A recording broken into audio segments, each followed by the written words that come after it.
back to Family Handyman. Today I'm going to show you how to remove mold from a ceiling.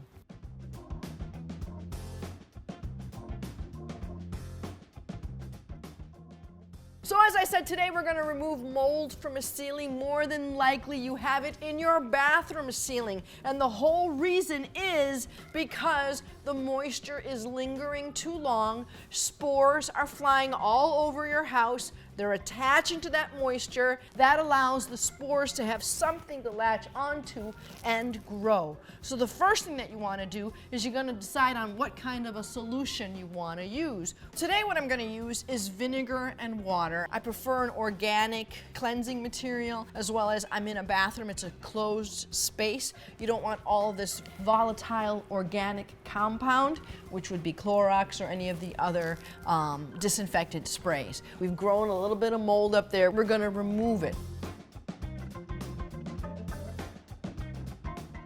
Then once I've got that wiped down, I'm going to let it dry.